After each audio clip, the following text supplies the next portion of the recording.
Hi, I'm Celeste, and this is the story of how showing up quietly to my sister's engagement party turned into a moment I'll never forget. I wasn't on the guest list. I didn't even have a seat. My name was listed next to the beverage station. But the real twist? The groom-to-be, Miles, walked straight up to me, smiled, and said, "Hi, boss." That's when everyone turned. And for the first time, they saw me not as a shadow, but as someone who had never needed their spotlight to begin with. Before we go any further, tell me, have you ever felt like an outsider in your own family? If yes, comment number 1.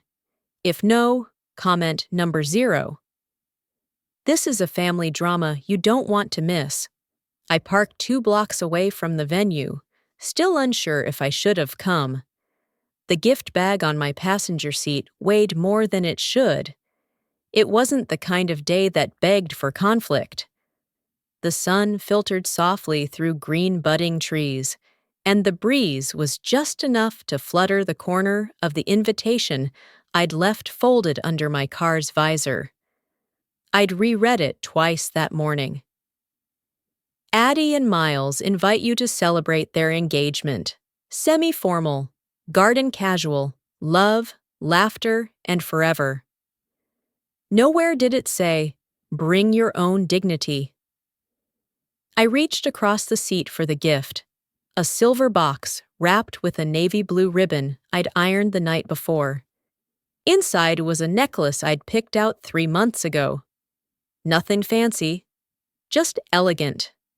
Just enough to say, "I believe in your happiness, even if I'm not a part of it." A few minutes later, I was walking past Maple and Pine, the local bakery with its yellow awning and window full of sugar-dusted pastries.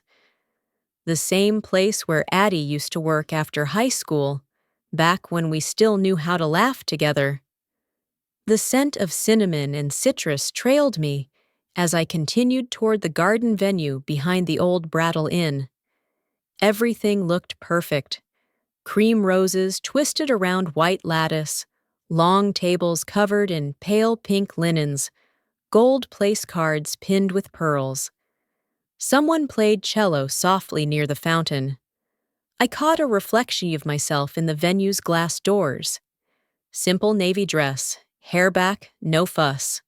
Clean. Professional. Intentional. It was how I always dressed, so no one could say I hadn't tried. At the welcome table, a young woman glanced up with a smile that didn't quite reach her eyes. "Name?" "Celeste Holloway." She typed, tapped, then frowned slightly. "Holloway. Oh, you're listed under Support Beverage Station."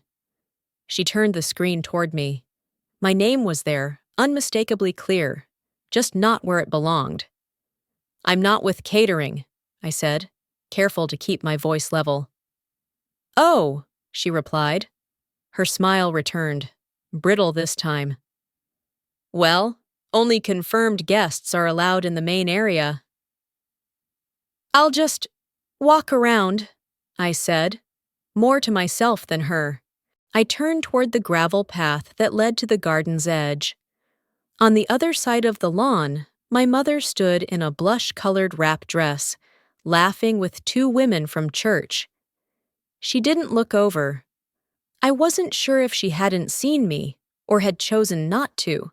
A woman I recognized from childhood, a friend of Addie's, walked past. "Glad you could help today," she said, offering a distracted smile.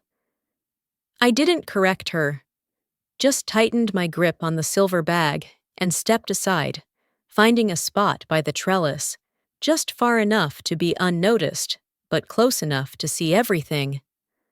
The cello player shifted to a new melody. Guests began arriving in small waves, men in khakis and button-downs, women in floral dresses, the occasional pair of oversized sunglasses perched on a head like a crown. I scanned for someone, anyone who might look my way. No one did. Beside the entrance to the reception tent stood a large whitewashed board. The seating chart. My feet moved toward it before I could decide not to. Names were listed in gold ink, alphabetized in careful calligraphy. I traced each line with my eyes. Hollander, Mark. Holloway, Addie. Holloway, Connie. But not me. I checked again, then again. And then I stopped. There it was. Not confusion, not a missed detail, an omission, a choice. Behind me, two bridesmaids giggled over a story. A man held a glass of champagne like a trophy. Addie's laughter carried from somewhere I couldn't see.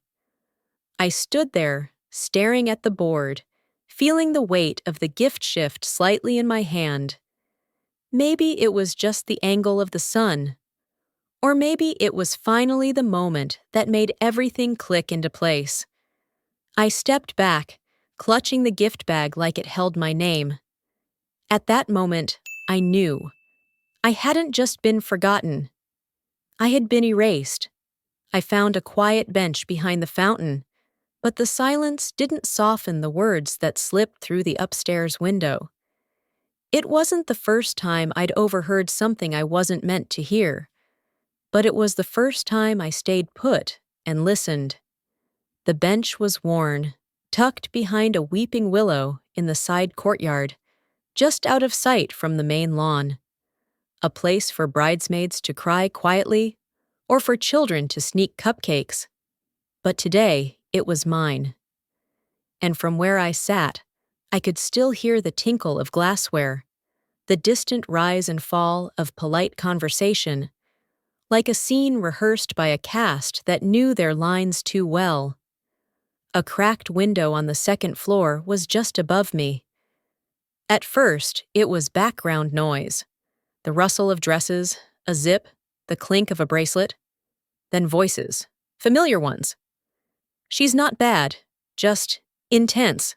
My mother's voice, flat, controlled, like she was reading from a prepared script. "She makes Addie feel judged," she continued.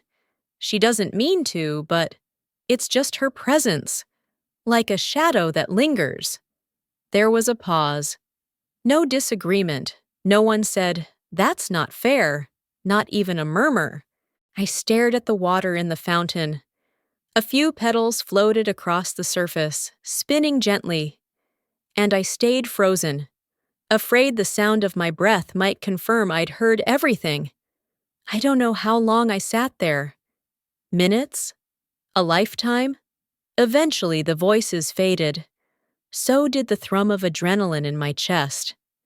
I stood, slowly, brushing the back of my dress and walking back toward the main building. Not because I wanted to, but because disappearing would have proved them right. Inside, the hallway was lined with framed memories, family vacations, Christmas mornings, birthdays, perfect smiles, centered poses, coordinated outfits. And I was missing. I stopped at a cluster of photos from our trip to Lake George. I remembered standing in the middle of one shot, between my dad and Addie. I was 14, braces just off, hair curled the way Mom liked. My grandmother had called me pretty that day, her exact words. But in the frame now, I wasn't there. The spacing was too symmetrical. The crop is too clean. Someone had gone back and restructured the photo, removed me. I blinked, hard, then turned away before anyone could see my face. The gift table was set under a chandelier. I found the box I had wrapped. It stood out, smaller than the rest. But someone had opened it. The lid rested gently beside it, the navy ribbon coiled like a question mark. Inside, the necklace lay on a bed of soft gray velvet. "That's stunning," a woman nearby said. "So timeless. Leave it to Connie to have perfect taste." Another voice added, "She said her mom gave it to her. Something old, something meaningful." I didn't flinch. I didn't move. Addie had taken the gift and rewritten the story. Again. I turned slowly and walked toward the drink station. A server in black offered champagne. I nodded and took a glass, the cool stem grounding me. At least the drink didn't ask me to explain myself. And then my phone buzzed. A text from Dad. "Disappointed in how you've behaved today. Keep it together. Don't start anything." That was what he chose to say. Not, "We're glad you came." Not, "Sorry for the mix-up." Just an instruction to stay invisible a little longer. I closed the message. My hand tightened around the glass, knuckles stiff. In the distance, I could hear Addie's voice. She was laughing again, telling a story about how we used to play bride in the living room, how I always played the priest or the florist. She forgot the year I bought her prom dress when Mom said she didn't have the time. But I remembered. I always remember. I passed a table where a few older guests were sipping sparkling water and commenting on the hors d'oeuvres. One of them gave me a quick smile. "Are you part of the catering team?" she asked. I gave her a polite nod. "No, I'm not." She looked momentarily flustered, then turned away. I didn't blame her. The necklace sparkled inside the box. My gift, her story. I didn't flinch. I just walked outside before the ache turned into action. Have you ever felt like I do now? The feeling of being a stranger, a maid rather than a member of your own family. If you sympathize with me, please leave a comment number 9 in the comment section below. Now, let's get to the next development of this story. "Hi, boss," Miles said, and the entire garden went quiet like someone had unplugged the party. At first, I thought I'd misheard him. The breeze rustled the nearby hedge, and a few petals from the floral arch caught the wind, spinning like loose confetti. But the words still hung there. Undeniable, unmistakable. He had walked off the small engagement stage, leaving behind the microphone the MC had just handed him. Every guest turned to follow his movement, their polite smiles frozen mid-toast. My champagne glass tilted slightly in my hand.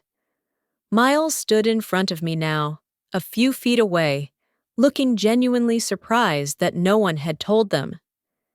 "Did she not?" He glanced around, clearly searching for answers in a crowd that suddenly wanted nothing to do with him. "She didn't mention?" Addie's mouth opened and closed like a puppet whose strings had been pulled too sharply. Connie dropped her wineglass. The pale pink liquid spread across her silk dress like a blooming wound. Miles rubbed the back of his neck, still blinking in confusion.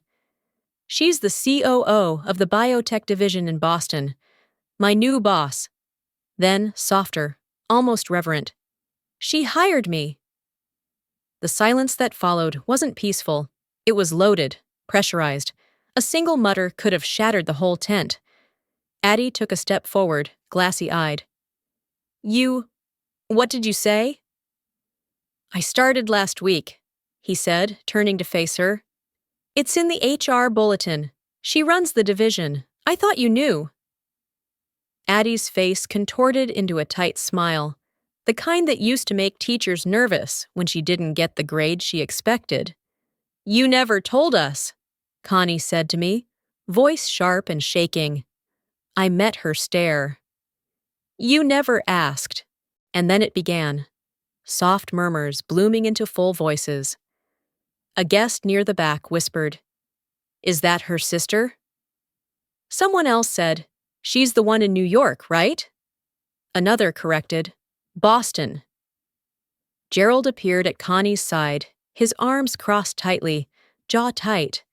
"So what is this, Celeste? Some performance? Couldn't let your sister have her day?" I didn't respond right away. I let the accusation hang there like steam off a boiling pot. My pulse didn't quicken, my voice didn't rise. "I came here with a gift," I said evenly. "A real one. You decided it wasn't enough." The The sting in my words wasn't loud, but it was clean. "This is disgusting," Addie snapped. "You planned this. You planned all of it just to ruin me." I looked at her, really looked. Her face was red now, eyes wide, lashes trembling. But it wasn't fear. I panicked. The kind that comes when a foundation cracks beneath you and you realize too late that it was hollow all along. "No," I said. "I didn't plan anything. I came here hoping to be your sister. But apparently, that seat was already taken by someone more convenient." The hush that followed was almost kind. Like the whole garden agreed it was time to stop pretending. I turned slowly, stepping away from the gift table, my heels pressing soft dents into the lawn. "You don't get to destroy this for me," Addie called after me. I stopped. Not for drama, not to have the last word, but because it was time to say what had lived too long in silence. "I didn't destroy anything," I said, my back still turned. "You already did." And that was it. No dramatic exit, no slamming of doors. I just walked. Past the fountain, past the stunned faces, past the server holding a tray of untouched crab cakes. A breeze lifted the hem of my dress. Somewhere behind me, a child began to cry, though I wasn't sure if it was from confusion or because the party no longer felt like one. I passed a woman in a soft pink jumpsuit, one of Addie's college friends, maybe. She stepped aside, watching me with wide eyes. I didn't stop. I didn't acknowledge anyone. Every step felt lighter. Not because I was escaping, but because I was stepping out of a narrative that had never really belonged to me. I heard Connie call my name, but it was distant, like someone shouting from the other side of the glass. I didn't slow down. By the time I reached the edge of the garden, the music had stopped. The playlist someone had curated with such care now felt awkward, irrelevant. A violinist lowered her bow, uncertain whether to keep playing. People would talk, they already were. And that was fine. As I walked away, heads turned. I wasn't a shadow anymore. I was finally outlined. I didn't storm out. I drifted, like someone finally done carrying weight that wasn't hers. I walked until the air felt different, cleaner somehow, sharper around the edges. The garden faded behind me, the applause that never came for me now replaced by the gentle rustle of trees overhead. I wasn't in a hurry. I wasn't hiding. For once, I wasn't rushing to explain myself. There was a bench near the edge of the lawn, mostly in shadow, the kind of place you'd only find if you needed it.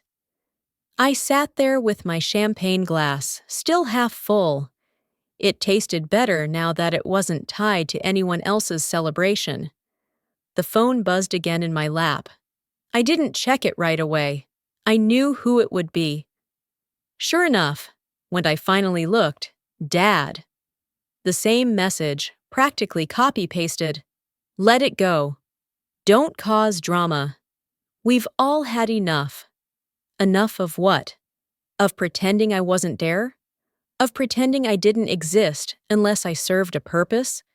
I opened my Union Savings Bank app, the one they only remembered when something broke, when someone needed a down payment, just until Friday. There they were, recurring transfers. Labels like utilities, mom, phone, Addie, and rent, emergency fund. I tapped the first, canceled, then another, cancel, again. Month after month, I'd been paying to be tolerated, covering the cracks in a family facade that never made room for me, and no one even noticed. I canceled the last one, closed the app, and slid the phone into my purse. The relief wasn't loud. It was quiet and settled deep, like a well exhaling. Someone approached. I didn't look up right away, but I knew the perfume, floral, faintly medicinal. "Celeste," Connie said, standing a few feet away, holding a pastel cashmere wrap.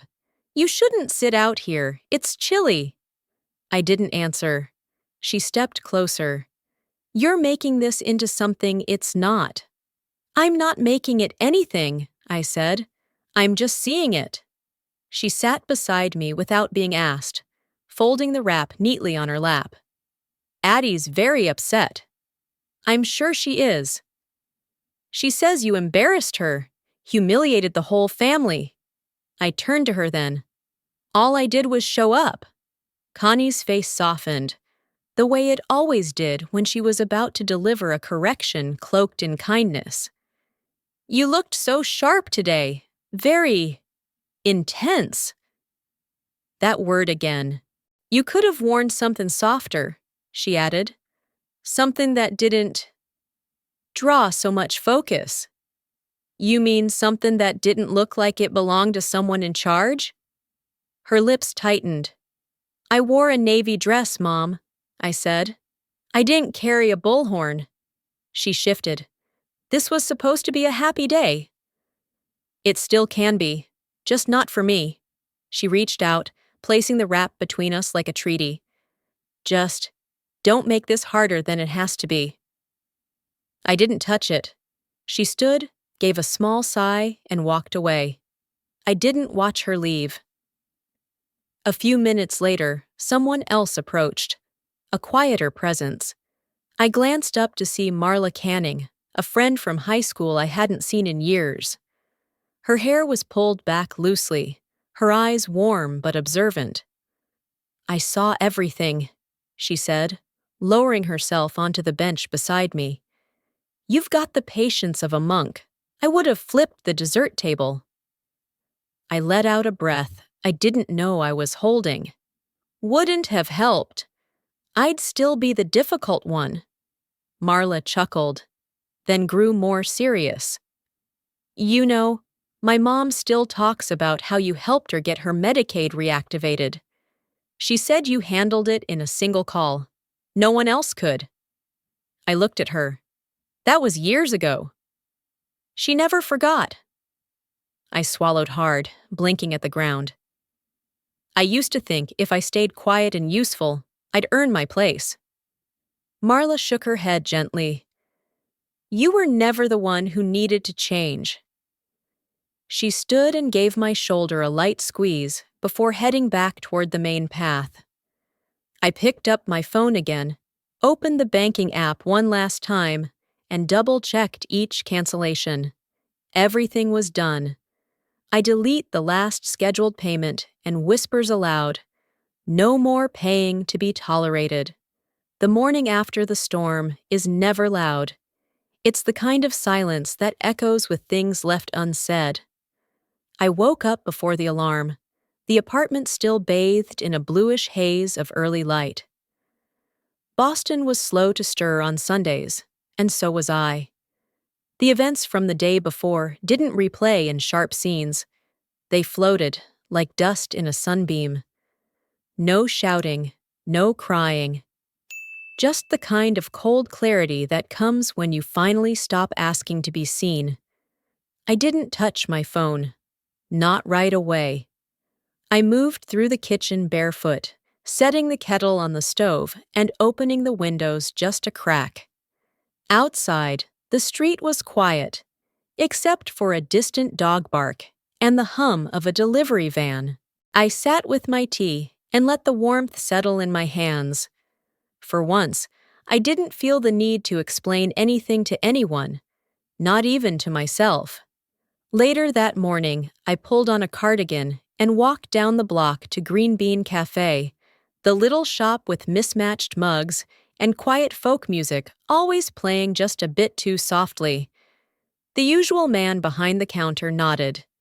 Good morning, Ms. Holloway. Morning, Paul, I said. I liked that he never asked how my day was. Some people just get it. While I waited for my latte, I stepped outside and leaned against the brick wall, watching the light rise across the windows of the bookstore across the street. Mr. O'Neill was already sweeping his porch next door, like he did every Sunday. His navy flannel sleeves rolled up, silver hair tousled. "Bit early for a walk?" he called. "Couldn't sleep," I said. "Too much noise in the head?" I smiled. "That obvious?" He chuckled. "At my age, the quiet ones are the ones you watch. They carry more than they let on." We talked for another minute or two about the Red Sox, his dog Molly, and how the world's gotten too noisy. Then my name was called, and I slipped back inside to grab my drink. I sat near the window and finally opened my phone. The first message at the top of my inbox wasn't from my mother, or Addie, or anyone who shared my last name. It was from Miles. Subject: "I owe you more than an apology." I opened it, unsure what I'd find. His words were plain, but steady. He said he hadn't realized, hadn't seen me until yesterday. Said he left the party that night and ended things with Addie. Not out of anger, but out of something deeper. "I've never respected someone more than I respect you," he wrote. "Thank you for not humiliating me back. Thank you for standing tall." I didn't reply. I didn't need to. Sometimes being seen was enough. I swiped through a few other messages, work reminders, a newsletter from the co-op, and one unread text from Addie. "Please, can you talk to him for me?" No greeting, no apology, just a request. As if nothing had changed.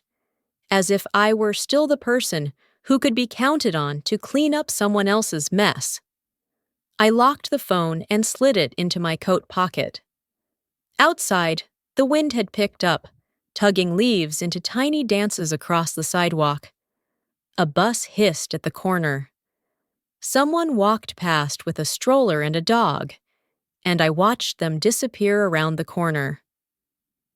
I sipped my latte, letting the heat sit against the chill in my mouth. There was a time when that message would have gutted me, would have sent me into a spiral of what if and maybe if I just. But not today. Today I knew better. I finished my drink slowly, watching the city come alive in its usual rhythm. Horns, crosswalk beeps, someone laughing too loudly on a phone call. Life, moving forward without asking permission. I headed home through the side street behind the florist, where the morning's cut stems lay in a green bin like memories that didn't make it into the bouquet. At my door, I paused. The hallway was quiet, and the key turned easily in the lock. I stepped inside and kicked off my shoes, hung my coat, and turned the radio to NPR. The familiar voice filled the room, soft, steady, a tone I'd grown up with and grown into. I pulled out the old photo frame from the shelf, the one that used to hold the Christmas picture with Addie. I took out the photo, slid in the one from my last biotech summit. Me at the podium, hair pulled back, a silver pin at my collar. I set it down beside the aloe plant and turned the frame just slightly toward the window. The sun peeked through maple branches. I finished my coffee and decided. No more explanations, only decisions. They brought lemon cookies, like that could sweeten decades of erasure. I heard the knock just as I poured hot water over a new tea bag. 2 sharp raps, no doorbell. I didn't rush. I placed the kettle back in its cradle, folded the dish towel neatly, and let the silence stretch a moment longer before I walked to the door. Through the peephole, my parents. Connie stood with a tin in her hands, white with blue flowers, the kind she only used at Christmas. Gerald was behind her, stiff as ever, hands clenched like he was trying to convince himself this was necessary. I opened the door without a smile. "Hi," I said. They stepped inside like strangers visiting a model home. Not a word about how the hallway smelled faintly of chamomile, or how the light hit the photo on the shelf. Connie placed the cookie tin on the counter.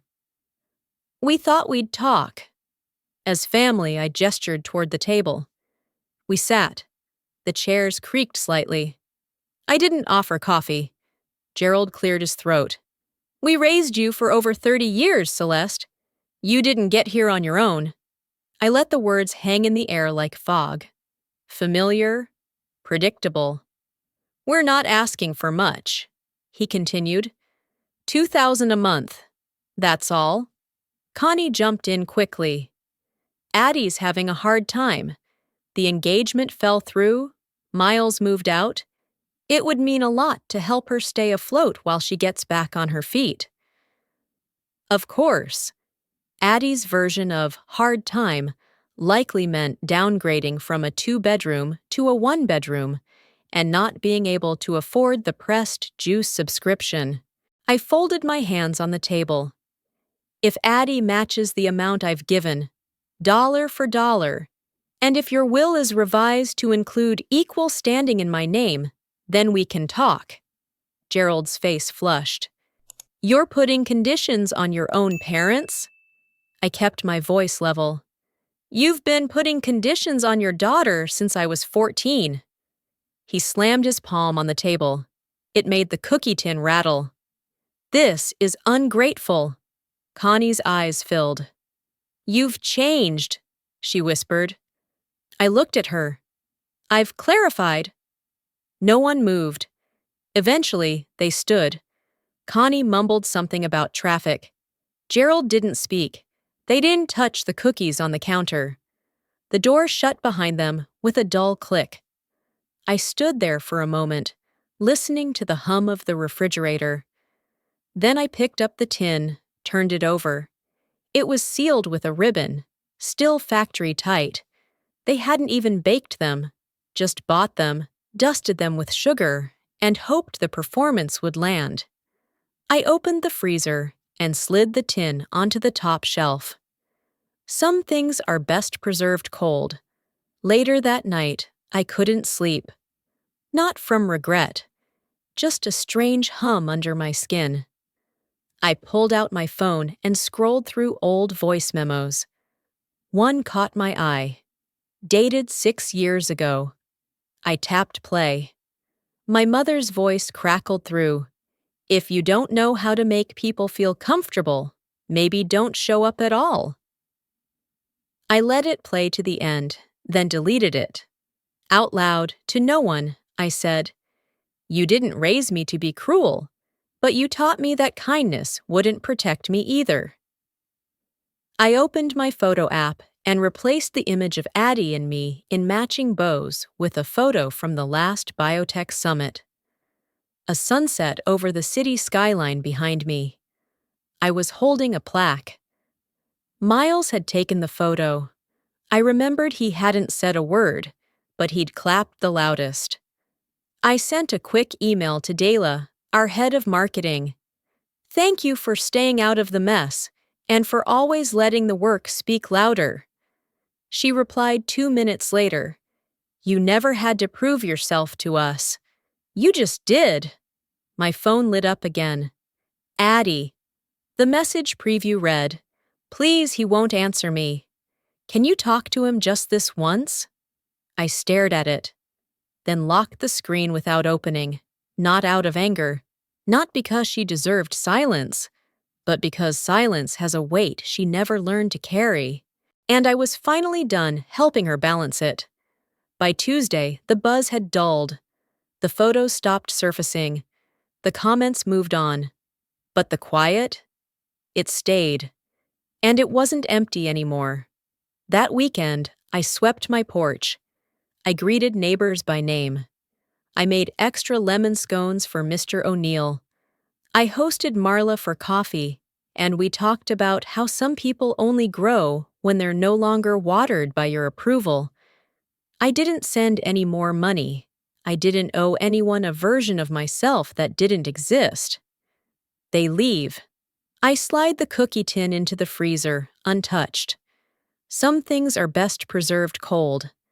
There's a quiet strength in choosing dignity over drama, in standing still when the world tries to push you aside. That weekend, I didn't raise my voice. I simply stopped apologizing for being visible. Sometimes, kindness isn't loud or performative.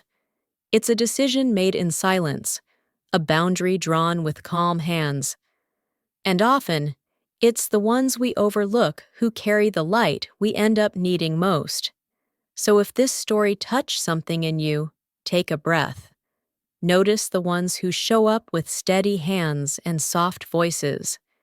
You may just find they've been holding more than you ever knew.